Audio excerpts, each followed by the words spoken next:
नमस्कार। आज भारत के पूर्व प्रधानमंत्री श्री पीवी नरसिम्हा राव का जन्म दिवस है। 28 जून 1921 को उस वक्त की हैदराबाद रियासत में एक नियोगी ब्राह्मण परिवार में पीवी नरसिम्हा राव का जन्म हुआ। नरसिम्हा राव ने भारत के स्वतंत्रता संग्राम में बढ़ चढ़कर भाग लिया और जो उस वक्त का हैदराबाद का निज़ाम था उसके खिलाफ जो आंदोलन हुए उसमें भी नरसिम्हा राव बढ़ चढ़कर सबसे आगे रहे। अंग्रेज़ों के जाने के बाद नरसिम्हा राव सियासत में सक्रिय हुए। वो आंध्र प्रदेश विधानसभा के सदस्य रहे, कई मंत्रिमंडलों में वो मंत्री रहे। इसके बाद 1971 में वो खुद आंध्र प्रदेश के मुख्यमंत्री बने। इसके बाद वो इंदिरा गांधी और राजीव गांधी की कैबिनेट में गृह, रक्षा और विदेश जैसे महत्वपूर्ण विभागों के मंत्री रहे। इसके अलावा जिस वक्त ज़ैल सिंह का नाम राष्ट्रपति पद के लिए तय हुआ तो उस वक्त नरसिम्हा राव भी एक सशक्त दावेदार थे इस पद के लिए। 1991 में राजीव गांधी की तमिलनाडु में लिट्टे ने हत्या कर दी और चुनावों में कांग्रेस को सबसे ज़्यादा सीटें मिली। उस वक्त ये सवाल उठा कि अब प्रधानमंत्री कौन होगा। कांग्रेस में जो गांधी खानदान के वफादार थे उन्होंने एक ऐसे उम्मीदवार की तलाश करनी शुरू की जो कि यस मैन हो। कई नामों पर विचार किया गया। शरद पवार बड़े नेता थे लेकिन वो उनका खुद का जनाधार था और वो कभी भी एक यस मैन नहीं बन सकते थे। इसके अलावा अर्जुन सिंह वफादार थे लेकिन वफादारी के अलावा उनके पास कुछ नहीं था, ना उनके पास कोई जन समर्थन था और ना ही कोई उनकी ऐसी छवि थी कि वो सबको साथ लेकर चल सकते। और इसके बाद जो नाम उभर कर सामने आया वो था शंकर दयाल शर्मा का। लेकिन तारीफ़ करनी होगी डॉक्टर शंकर दयाल शर्मा की कि ऐसे वक्त में जब हर व्यक्ति किसी न किसी तरीके से एक पद का लोभी है, लालची है, डॉक्टर शंकर दयाल शर्मा ने साफ मना कर दिया। उन्होंने कहा कि प्रधानमंत्री एक बड़ी जिम्मेदारी वाला पद है और वो उनका स्वास्थ्य सही नहीं है और इसलिए वो इस महत्वपूर्ण ओहदे की जिम्मेदारी को सही से संभाल नहीं पाएंगे। ऐसे में खोज हुई एक और दूसरे किसी ऐसे आदमी की जो इस पद के लिए उन लोगों के जो गांधी खानदान के वफादार थे उनकी परिभाषा के हिसाब से सटीक बैठता हो। ये इस खोज का अंत हुआ जाकर पीवी नरसिम्हा राव के नाम पर। नरसिम्हा राव जो कि एक तरीके से सियासत से संन्यास ले चुके थे, उन्होंने उस साल लोकसभा का चुनाव भी नहीं लड़ा था, लेकिन भाग्य ने पलटी खाई और नरसिम्हा राव जो अपने गांव जाने की सोच रहे थे, सब कुछ छोड़ छाड़ कर और एक रिटायर्ड ज़िंदगी जीना चाहते थे, अचानक उन्हें भारत का प्रधानमंत्री बना दिया गया। और नरसिम्हा राव के प्रधानमंत्री बनने के बाद हिंदुस्तान में एक नया दौर शुरू हुआ। अर्थव्यवस्था जो अब तक बहुत सारे बंधनों में जकड़ी हुई थी, अचानक उसके बंधन खोलने शुरू कर दिए नरसिम्हा राव ने। उन्होंने डॉक्टर मनमोहन सिंह को, जो कि रिज़र्व बैंक के गवर्नर रह चुके थे, उन्हें अपना फाइनेंस मिनिस्टर बनाया। दरअसल नरसिम्हा राव की जो पसंद थी वो तो आईजी पटेल थी, लेकिन पटेल साहब ने वित्त मंत्री बनने से इनकार कर दिया और ये मौका मिला डॉक्टर मनमोहन सिंह को। इसके बाद देश में एक नया दौर शुरू हुआ जिसमें आर्थिक उदारीकरण किया गया, खुलापन लाया गया, इंस्पेक्टर राज को ख़त्म करने की कोशिश की गई। हिंदुस्तान में अचानक बहुत सारे परिवर्तन होने शुरू हो गए, नई नई गाड़ियाँ आनी शुरू हो गई, mobile phone, internet, multinational companies, BPOs, बहुत सारी तमाम चीज़ें हिंदुस्तान में होनी शुरू हो गई। और अचानक जो देश एक आर्थिक रूप से एक पिछड़ा देश माना जाता था, उसकी तरक्की को परवाज़ लग गए। पहले निर्माण की मात्रा भी सरकार तय किया करती थी, कौन सा प्रोडक्ट कितना बनाया जाएगा ये निश्चित करने का काम उन लोगों का नहीं था जो कि इन्हें बनाते थे, ये तय करती थी सरकार। इसके अलावा बहुत सारे और नए परिवर्तन किए गए, ख़ास तौर से मीडिया के फील्ड में बहुत सारे प्राइवेट न्यूज़ चैनल्स इसी दौर में आने शुरू हुए। अब तक जो दूरदर्शन और एक और चैनल था मेट्रो वगैरह, वो हिंदुस्तान के दर्शकों की एक ना चाहते हुए भी पसंद बना हुआ था, वो अचानक पिछड़ता चला गया और पूरे मार्केट में प्राइवेट न्यूज़ चैनल्स और एंटरटेनमेंट चैनल छा गए। आर्थिक क्षेत्र में नहीं, राजनीतिक क्षेत्र में भी और विदेश नीति के क्षेत्र में भी नरसिम्हा राव ने कई बड़े काम किए। सबसे पहले उन्होंने जो संसद में प्रस्ताव पास कराया है कि जो कश्मीर है जो पाक अधिकृत कश्मीर है उसे वापस लेना हिंदुस्तान का एक एजेंडा है, और जो हिंदुस्तान वाला कश्मीर है उसके ऊपर तो कोई विवाद ही नहीं है। बस विवाद इतना है कि जो POK है उसे एक दिन हिंदुस्तान को वापस लेना है। इसके अलावा इज़राइल के साथ जो राजनीतिक संबंध थे वो बहाल किए गए, और चीन के साथ उसे नाराज़ ना करने की नीति अपनाई गई। और क्योंकि जैसा कि हिंदुस्तान में होता है कि यहाँ के जो छुटभैये टाइप के नेता हैं जो ख़ुद को बड़ा ही इंटरनेशनल लेवल का पॉलिटिशियन समझते हैं, वो अक्सर हिंदुस्तान के हितों को दांव पर लगाकर लोकतंत्र खेलना चाहते हैं। उन्हें भूटान में लोकतंत्र चाहिए, भले ही भूटान नाराज़ हो जाए। उन्हें नेपाल में लोकतंत्र चाहिए, भले ही नेपाल की सरकार नाराज़ हो जाए। उन्हें म्यांमार में लोकतंत्र चाहिए, क्योंकि उन्हें इस बात से कोई मतलब नहीं है कि देश का हित किस बात में है। सियासी संबंध जब किसी दूसरे देश के साथ बनाए जाते हैं तो उसमें आपको ये देखना होता है कि हमारे देश का और देशवासियों का क्या लाभ है। इसके अलावा नरसिम्हा राव जो है वो परमाणु परीक्षण की भी तैयारी कर चुके थे, लेकिन गद्दारों की वजह से या फिर अमेरिकी और दूसरे देशों की जो खुफिया एजेंसी हैं उनकी वजह से ये पता चल गया परीक्षण से पहले ही, लिहाजा ये टेस्ट टालना पड़ा। बाद में अटल बिहारी वाजपेयी जी ने बड़ी होशियारी के साथ, बड़ी सावधानी के साथ, बिना किसी को कानों कान खबर हुए इस टेस्ट को कंडक्ट कराया। लेकिन तरक्की के साथ साथ नरसिम्हा राव को एक और बात के लिए याद किया जाएगा, वह है हिंदुस्तान में भ्रष्टाचार के नए आयाम स्थापित होना। जो भ्रष्टाचार पहले करोड़ों रुपए में हुआ करता था, अचानक वो अरबों में होने लगा।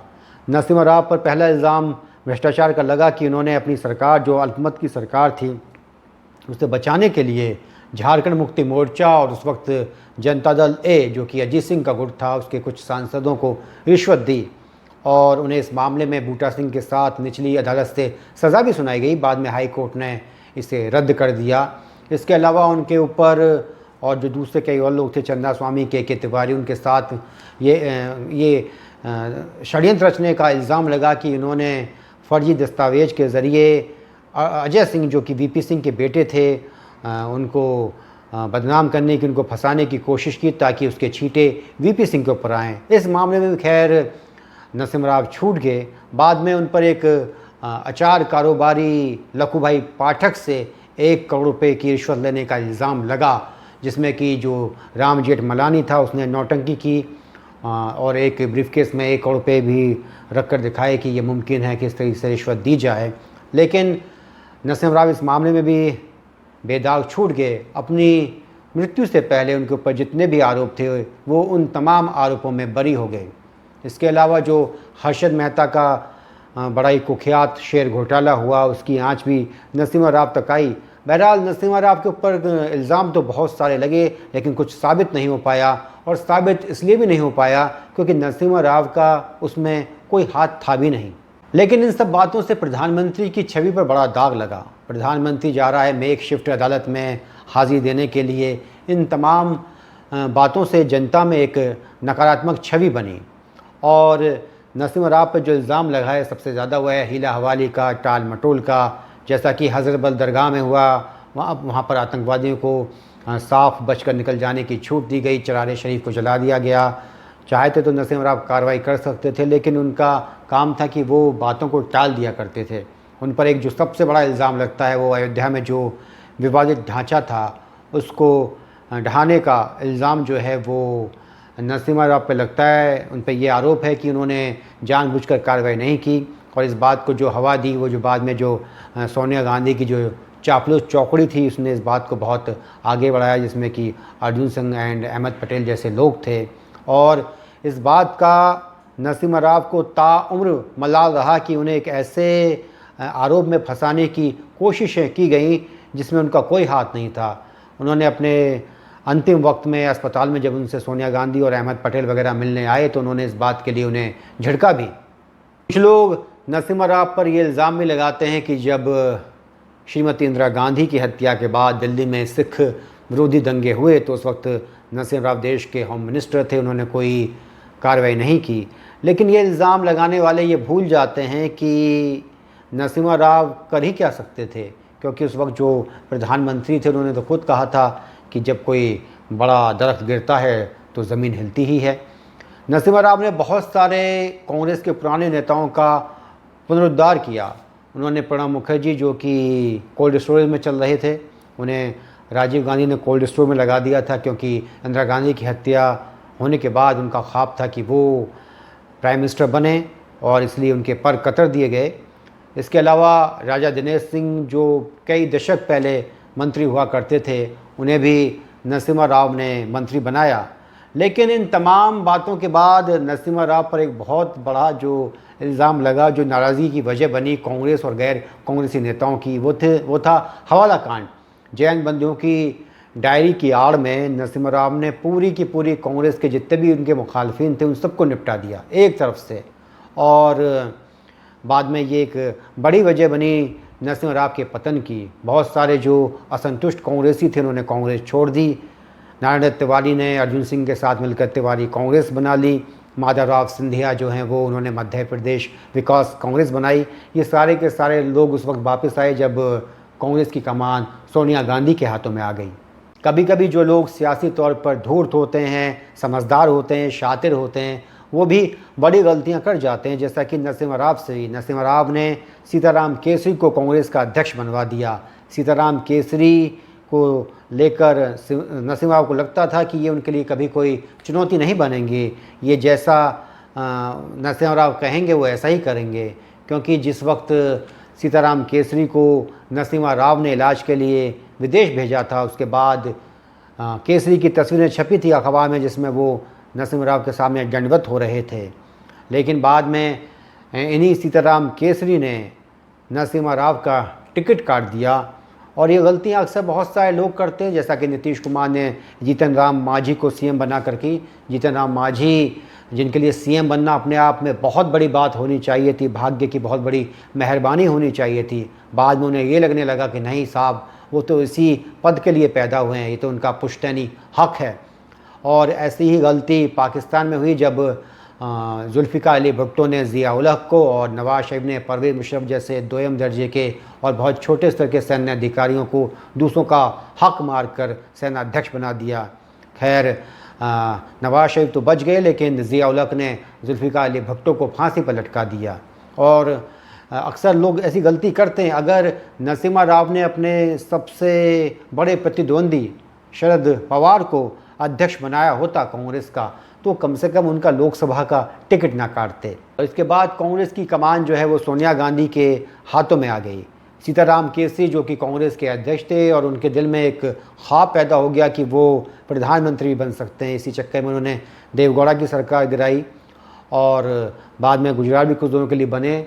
इच्छा ये थी केसरी की कि किसी भी तरीके से वो पीएम बन जाएं, लेकिन फिर सोनिया गांधी की इच्छा हुई कांग्रेस की अध्यक्ष बनने की, और जैसे ही उनकी इच्छा हुई तो केसरी को इस तरीके से कांग्रेस से उठाकर बाहर फेंक दिया गया, जैसे कि दूध में से मक्खी को निकाल कर फेंक दिया जाता है।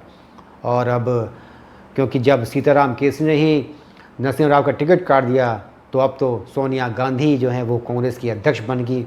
और सोनिया गांधी ने अपनी ज़िंदगी में जो सबसे ज़्यादा नफ़रत की है वो नरसिम्हा राव से की है। इसकी वजह ये थी कि उन्हें लगा था, उनके लोगों को, उनके चेले चंटारों को, कि जब नरसिम्हा राव प्रधानमंत्री बने थे तो उन्हें लगा था कि इस आदमी को तो हम दबा के रखेंगे, लेकिन नरसिम्हा राव जैसा व्यक्ति जो बेहद काबिल और ज़हीन आदमी था, उसे कोई कैसे दबा के रख सकता था। लेकिन नरसिम्हा राव की यादों को भुलाने की पूरी कोशिश की गई। किसी भी समारोह में उनका नाम नहीं लिया जाता था। इसके अलावा जो उनके जिन लोगों को उन्होंने बनाया उन सब ने उनको भुला दिया। मनमोहन सिंह, जो उन्हें भारत रत्न देना चाहते थे, उनकी भी नहीं चल पाई, क्योंकि वो तो सोनिया गांधी के सबसे बड़े यस मैन थे। इसके अलावा जब नरसिम्हा राव का देहांत हुआ तो उनके घर वालों की ख्वाहिश थी कि उनका अंतिम संस्कार दिल्ली में किया जाए, लेकिन कांग्रेस की जो चापलूस ब्रिगेड थी उसने उनके परिवार वालों की इस इच्छा को भी पूरा नहीं होने दिया। सबसे शर्म और अफसोस की बात है कि ऑल इंडिया कांग्रेस कमेटी के हेड ऑफिस के अंदर नरसिम्हा राव की जो डेड बॉडी है उसको भी घुसने की इजाज़त नहीं दी गई। अगर 1996 में नरसिम्हा राव की अगुवाई में कांग्रेस ना हारी होती तो उन्हें एक मर्तबा फिर से 5 साल के लिए प्रधानमंत्री बनने का मौका मिलता, और शायद वो बहुत पहले हिंदुस्तान की जो तरक्की है उसे और तेज़ गति से आगे ले जा चुके होते। और इसके अलावा कभी कभी ऐसा होता है, और हिंदुस्तान में तो ख़ास कर कि जो व्यक्ति कुछ करता है लोगों के लिए और बहुत सारे लोगों को उससे फ़ायदा होता है, वो उसे अक्सर भुला देते हैं। जैसा कि वीपी सिंह के मामले में हुआ है। स्वर्ण जातियों का हक है कि वो वीपी सिंह से नाराज़ रहें, वीपी सिंह से नफ़रत भी करें, लेकिन एक बहुत बड़ा वर्ग जो ओबीसी का है, जिसके लिए विश्वनाथ प्रताप सिंह ने बहुत कुछ किया, लाखों ओबीसी नौजवान लड़के लड़कियों की ज़िंदगियां बदल दी गई रातों रात, उनमें से कोई भी विश्वनाथ प्रताप सिंह को याद नहीं करता है। और यही नरसिम्हा राव के मामले में जो लोग आज उदारीकरण का, इससे ग्लोबलाइजेशन का, लिबरलाइजेशन का पूरा फ़ायदा उठा रहे हैं, एमएनसीज़ में काम कर रहे हैं, बीपीओ में काम कर रहे हैं, और जो दूसरी तमाम चीज़ें मीडिया में काम कर रहे हैं, बहुत सारी चीज़ें हैं, तमाम बातों का फ़ायदा उठा रहे हैं, उन्हें तो पता भी नहीं है कि आज उन्हें जो ये तमाम सुविधाएं मिल रही हैं और मौके मिल रहे हैं, उन्हें बनाने में नरसिम्हा राव का कितना बड़ा योगदान है। बहरहाल अब ये इस वक्त जो सत्ताधारी दल है, ये उसका फ़र्ज़ है, उसकी ज़िम्मेदारी है कि वो उन तमाम लोगों को जिन्हें उनके ही पार्टी वालों ने भुला दिया, उन्हें सम्मान दे। जैसा कि सरदार पटेल के मामले में हुआ, लाल बहादुर शास्त्री के मामले में हुआ, उन्हें उन्हीं की पार्टी ने भुला दिया और उनके कद को हर मुमकिन कोशिश की कम करने की। ये बात अलग है कि क्योंकि इनकी जनता में मकबूलियत थी, लोकप्रियता थी, लिहाजा वो उनका कुछ नहीं बिगाड़ पाए। अब ऐसा ही पीवी नरसिम्हा राव के मामले में है। भारतीय जनता पार्टी की जो इस वक्त की सरकार है, जिस वक्त वो वीर सावरकर को भारत रत्न देने की कोशिश करे और कोशिश क्या उन्हें दिलवाए, तो उस वक्त उसको चाहिए कि वो पीवी नरसिम्हा राव को भी भारत रत्न से सम्मानित कराए, क्योंकि नरसिम्हा राव सिर्फ कांग्रेस पार्टी के प्रधानमंत्री नहीं थे, वो देश के प्रधानमंत्री थे। और सबसे बेहतर होगा कि सोनिया गांधी के सामने ही उन्हें भारत रत्न दिया जाए, ताकि सोनिया को लगे कि वो इस देश की मालकिन नहीं है कि वो हर आदमी की किस्मत तय करें। नमस्कार, जय हिंद।